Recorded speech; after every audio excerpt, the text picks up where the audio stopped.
Ladies and gentlemen, bonjour et bienvenue dans cette nouvelle vidéo qui n'est pas un journal d'un vegan. Alors je sais que certains pourront être déçus, mais comme je l'avais annoncé, j'ai décidé de faire évoluer mon contenu et revenir un peu aux sources en alternance avec le journal, une semaine sur deux, et dans l'intervalle vous proposer autre chose comme des recettes que j'ai déjà proposées au sein de mes ouvrages. Et aujourd'hui, j'ai envie de commencer par une recette emblématique de mon livre Ma petite boucherie végane, à savoir le chorizo. En effet, mon chorizo vegan fait certainement partie des recettes les plus plébiscitées de mon livre. Et je me suis dit, voilà, on va le faire pour tout le monde. Je vais vous montrer les gestes, la méthode, mes petites astuces, je vais pouvoir les partager avec vous en temps réel pendant que je cuisine. Donc c'est une recette qui est facile à réaliser, qui ne demande pas beaucoup d'efforts pour un résultat hyper gourmand. Bref, malheureusement, je suis obligé de faire un petit disclaimer pour les personnes cœliaques ou vraiment sérieusement intolérantes au gluten, puisque, oui, comme toujours, ce genre de charcuterie végétale, ça se fait à base de gluten. Et ouais. Alors, au-delà de la matière première magique qui nous permettra d'avoir de la mâche, de la protéine et une certaine satisfaction, il y a ce qui fait toute l'identité des goûts liés au chorizo. Il n'y a aucun mystère là-dessus. C'est ceci. Le pimentón de la vera. C'est un paprika fumé local espagnol qui se décline donc soit en version douce comme j'ai ici ou en version forte. Ne les confondez pas. Alors pour la petite anecdote, ceux qui ont acheté ma petite boucherie végane première édition, il y avait une coquille où tous les grammages donnaient pour du fort et du fort. Ouais, bon, heureusement que ça a été corrigé dans les éditions suivantes. Mais voilà, sachez que c'est important d'avoir les deux variétés. Si vous n'êtes pas très fan de ce qui est pimenté, vous pouvez faire la recette uniquement avec le pimentón de la vera doux et pas du tout de côté plus haute en bouche. Si au contraire vous aimez plutôt quand ça tabasse bien les papilles, vous pouvez augmenter la dose et réduire l'autre. Et enfin, si vous ne trouvez pas de paprika typique AOC espagnol, le fameux pimentón de la vera, si vous n'en avez absolument pas trouvé, vous n'êtes pas forcément bloqué pour la recette. Il suffit d'utiliser un paprika fumé standard ou un paprika hongrois aussi, qui sont généralement assez aromatiques. Pareil, vérifiez bien entre le doux et le fort. C'est quelque chose qui se décline dans beaucoup de marques. Ne les confondez pas, sinon vous pourriez avoir de mauvaises surprises ou des déceptions. Mais en tout cas, vous pouvez toujours substituer le vrai pimentón de la vera par des paprikas fumés d'ailleurs. Une des nuances, parce que ça a comme une importance, si j'insiste sur le pimentón de la vera, c'est que il y a plus de rondeur, moins de côté un peu amer sur la finale qu'on pourrait retrouver sur certains paprikas. Donc, si vous utilisez un paprika standard, peut-être que rajouter un tout petit peu, vraiment une pincée de sucre dans votre mélange pourrait arrondir l'ensemble et que ça soit plus harmonieux. Allez, dernier point avant de s'y mettre, même si c'est une recette qui est facile et rapide pour nous en termes de manipulation, ça nécessite quand même un petit peu d'anticipation parce que les cuissons sont longues, même si vous n'avez rien à faire pendant ce temps. Et puis, moi, je recommande, une fois que notre chorizo est cuit et fini, de le laisser poser au moins 24 heures pour qu'il se raffermisse et ce sera une texture encore plus agréable. Allez, let's go. Première action, laver les poivrons parce que l'hygiène, c'est important. Première étape, on va découper notre poivron et retirer les graines, les parties blanches, tout ce qui n'est pas agréable et qui pourrait provoquer des petits problèmes de digestion. Bon, visiblement, ces poivrons n'ont pas beaucoup de graines, par contre, les parties blanches, là, on va tout retirer, parce que c'est vraiment pas terrible, ça n'a pas de goût, et c'est ce qui empêche les gens de bien digérer le poivron dans beaucoup de cas. Donc, il faut que ce soit propre.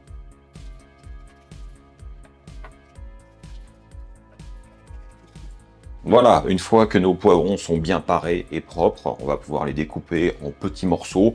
La taille n'a pas vraiment d'importance puisque ça va être une cuisson qui va nous mener à une réduction en purée. Donc pas besoin que ce soit régulier et esthétique.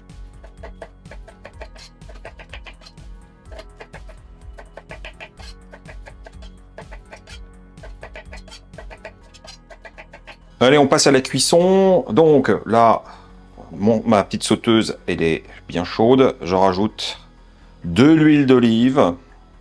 Voilà. Elle est montée en température immédiatement. Donc, je rajoute mes poivrons.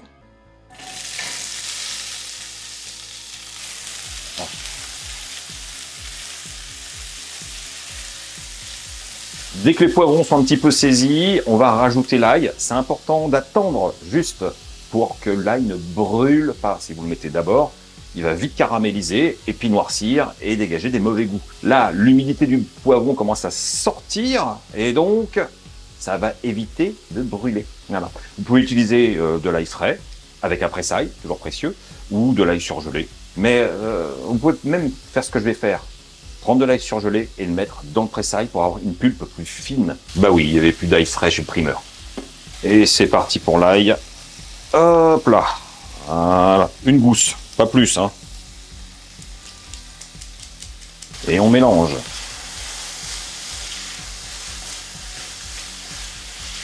Alors même si les poivrons ont été saisis sur un feu assez chaud, je viens de baisser au minimum. Et on va venir mettre à couvert pour garder de l'humidité. Et hop, 20 minutes tranquille. Bon, quand même, hein, sur les 20 minutes, un petit contrôle de temps en temps, mélanger, ça fait pas de mal. Par contre, si vous pensez qu'on va se tourner les pouces pendant 20 minutes, vous vous trompez. Enfin, on n'a pas grand-chose à faire, mais on va quand même anticiper. On va préparer toutes les matières sèches ensemble avant notre mélange. Comme ça, on sera prêt. Alors, je vais commencer par passer au mortier du cumin et du thym. Et on va le réduire finement en poudre. Voilà. On est pas mal là, vous voyez. Ensuite, je rajoute mes pimentons de la Vera, donc le fort d'abord. Encore une fois, vous allez doser selon votre goût. Voilà. C'est important, n'en mettez pas trop.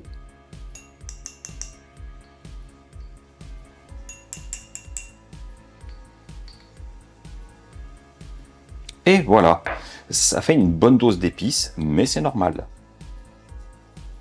Donc maintenant qu'on a notre mélange d'épices, on va pouvoir combiner le gluten, hop là, le sel fin, et bien sûr, nos épices qui vont donner le caractère recherché. Voilà.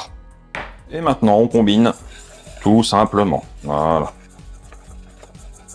Les 20 minutes de cuisson sont écoulées. Et regardez ça. Oh là là. On a nos poivrons qui ont juste caramélisé. C'est normal si la peau de vos poivrons noircit un peu. Hein. C'est rien d'inquiétant. Bien, maintenant que ma préparation sèche est assemblée, que mes magnifiques poivrons sont bien confits, eh bien, je vais les mixer avec un peu d'eau. Alors là, vous choisissez la méthode. Soit vous avez un blender, bah, c'est top, parce que l'idée c'est d'avoir quelque chose le plus fluide possible, sans le moindre morceau. S'il y en a encore un peu, c'est pas grave, mais essayez de penser fluide, soupe, ultra lisse. Et sinon, avec un mixeur plongeant, comme pour faire une soupe, ça marchera aussi, mais ce sera peut-être moins fin. Moi je vais faire ça au blender, je suis équipé, autant en profiter. Allez, on remplit ça gentiment. Voilà. C'est important d'utiliser aussi de l'eau froide, parce que sinon, ça va nous faire perdre du temps, et puis on n'est pas là pour faire une infusion de poivron non plus. Et voilà. C'est parti.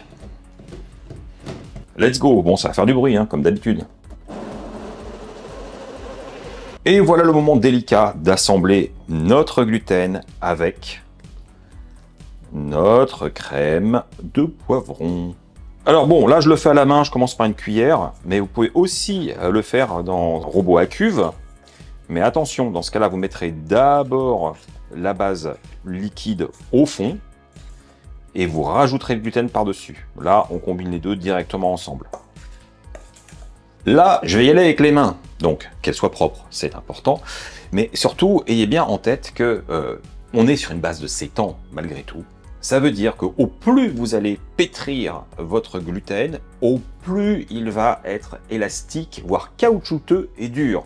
Le secret, c'est donc de s'arrêter à temps pour que tout soit bien combiné, mais qu'on n'aille pas trop loin, ça donnerait une mâche beaucoup moins agréable. Et c'est parti! Alors, vous voyez, je l'écrase entre les doigts. Je rabats pour réintégrer le gluten.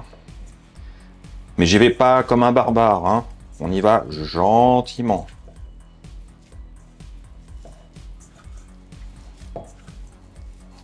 On est pas mal, hein. Et voilà.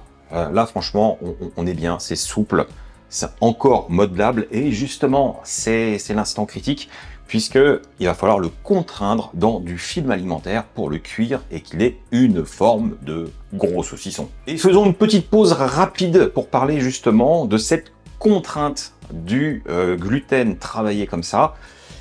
C'est super important de choisir quelque chose qui nous permet d'avoir une vraie cuisson sans problème, sans danger. La première chose, c'est éviter les films plastiques, les cellophanes habituels, si elles ne sont pas conseillées pour les cuissons, ou les cuissons au moins au micro-ondes. Personnellement, ce que j'utilise généralement, c'est ça, le fameux Albal 2 en 1, parce qu'il est bien pour les températures négatives, et ça va jusqu'à 120 degrés, sachant qu'on va faire cuire à la vapeur. Pas de problème, le film ne libérera aucun problème toxique. Autre possibilité que certains affectionnent, c'est simplement la feuille d'aluminium. Là aussi, je sais qu'il y a des polémiques sur l'aluminium à la cuisson, mais sachez que le problème qu'on rencontre avec l'aluminium, c'est quand on est en contact avec un ingrédient acide, où là, ça libère des trucs pas cool. S'il n'y a pas d'acidité, là, typiquement, il n'y a rien d'acide dans notre mélange, vous pouvez y aller sans aucun problème. D'autres préféreront carrément prendre de la gaze pour pouvoir enserrer le sétan avant cuisson. Et d'autres même vont aller vers le papier de cuisson avec de la petite ficelle pour tenir le tout. Alors, pourquoi est-ce que moi je préfère le film adapté à la cuisson? Simplement parce que j'aurai une surface plus lisse et homogène. Avec l'aluminium, j'ai remarqué qu'on voit très régulièrement des petites nervures un peu partout, parce que l'aluminium, ça plisse et ça marque. Donc ça, c'est moins joli. Par contre, en termes de cuisson, ça reste impeccable. La gaze, ça peut se détacher et surtout, ça peut s'incruster dans la surface. Et ça, on se retrouve avec des petites peluches. Je ne trouve pas ça super glamour personnellement. Le papier, personnellement, je valide pas. C'est pas un truc que je trouve efficace.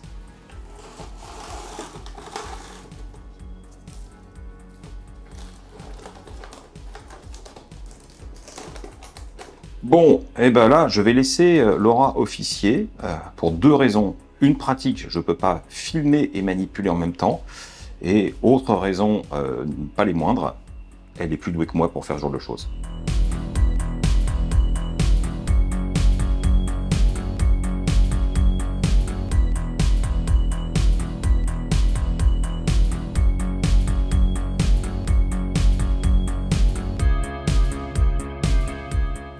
Et voilà, n'est-il pas beau, ce beau saucisson? Alors voilà, par contre, il va falloir le couder, parce que généralement, les chorizo, eh ben, ils sont coudés. Donc, ouais, ça ressemble à un truc bizarre, je sais. Il est grand temps pour nous de passer à la cuisson. Mais après, rassurez-vous, il n'y a plus rien à faire. Moi, je préfère faire cuire mon sétan à la vapeur et dans un autocuiseur pour concentrer vraiment la chaleur, que ça aille bien à cœur, que ça développe bien le gluten. Et dans ce cas-là, je prends le panier comme ça de mon autocuiseur, je mets juste un fond d'eau en dessous, normal, on couvre et on laisse cuire pendant 45 minutes. Et alors, ce qui est vraiment pratique, c'est comme notre chorizo, il est coudé, il entre dedans sans problème, alors qu'en longueur, il ne serait pas passé. Moi, ma recette dans mon livre, elle est donnée pour 2 chorizo. Et ben, ça peut s'imbriquer et ça tient. Et hop, position haute. On referme et c'est parti. Et j'ai hâte de goûter ça. Et voilà les amis, 45 minutes qui sont passées, c'est cuit. On va le découvrir, j'ai hâte de voir s'il est parfaitement cuit, s'il a bien gardé sa forme. C'est vrai qu'il y a toujours un challenge, mais normalement ça se passe bien. J'espère que ce sera le cas cette fois. Bon, je vous ai épargné l'échappée de vapeur. Hein. Alors... Ouh. Bon alors faites attention de ne pas vous brûler. Hein. On va retirer le film. Normalement, ça se décolle tout seul. Oh là là, c'est très chaud. Bon ok les amis, j'ai un peu attendu parce que c'était vraiment très chaud. Donc on y retourne. Et je pense que ce sera beaucoup plus facile. Ah oui, bah oui, regardez. Oh là là. Voilà. Le film se retire sans peine. Bon. Voilà la bête. On est sur quelque chose d'assez sympa. Il est encore un peu tiède, donc avant de le découper, je vais le mettre au réfrigérateur pour qu'il se raffermisse et qu'on ait quelque chose de bien net. Bon, c'est l'heure de vérité. Je vais couper dans la bête. Une bonne grosse tranche, ah, c'est bien, il est bien ferme.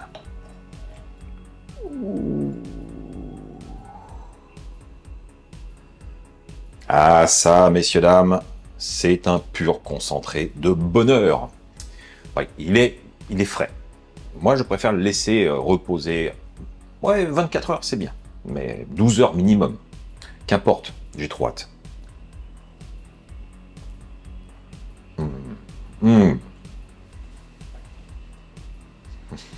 Ouais, c'est bon. Hein. Non seulement la mâche est vraiment satisfaisante, on a de la texture, on a le côté très aromatique qui se libère à la mastication, c'est corsé. Franchement, c'est le saucisson ibérique de caractère.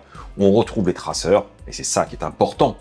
Après, je l'ai mis juste en rondelles pour le manger comme ça, mais rien ne vous empêche de le faire poêler, de le découper en dés, de le rajouter dans des plats, de le couper en très fines tranches. Chacun est libre de le faire comme il veut. De toute façon, c'est le goût qui est tellement intense, qui n'est pas en saturation pour autant, hein, mais qui est très riche, qui fait que, qu'importe comment vous allez choisir d'utiliser, vous aurez un résultat très gourmand.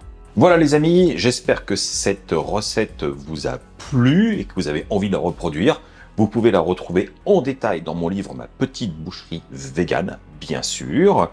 Et n'oubliez pas que vous avez le droit aussi de me lâcher des pouces, de vous abonner, de faire des commentaires, de partager les vidéos, de me soutenir sur Tipeee, de devenir membre. Bref, tout ça. Portez-vous bien et on se retrouve la semaine prochaine sans faute pour de nouvelles aventures. Tchuss!